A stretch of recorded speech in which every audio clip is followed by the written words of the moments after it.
Hindi ito Aerox ng Yamaha, hindi rin Griffin 180 ng Euro Motors at lalong-lalong hindi Rapid 150 ng Rusi.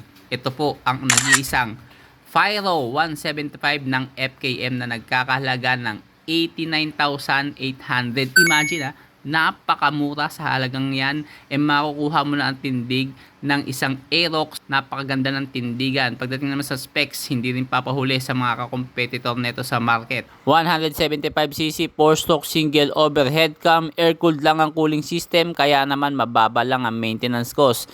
EFI ang kanyang makina, syempre automatic, wala nang piga-piga pa ng clutch mga bossing, piga lang ng silinyador. At ito po ay naka CVT belt o tinatawag na automatic scooter. Isa pa sa maganda rito mga bossing ang kanyang headlight. Unang tingin pa lang makikita mo na ang 4-lens projector headlamp na talaga namang napakaliwanag niyan lalo na sa gabi. Sa likod naman ay LED na rin, wala ka ng dibumbilyang makikita rito. Naka dual rear suspension po ito sa likod at sa harapan naman ay ganun din. Naka CBS po yan sa harapan at meron din po yung USB socket sa kanyang compartment banda. Napaka basic lang na mga buttons at syempre fully digital po ang kanyang panel. At hindi ka rin mabibitin sa long ride dahil kayang magkarga ng 8.2 liters ang kanyang fuel tank capacity.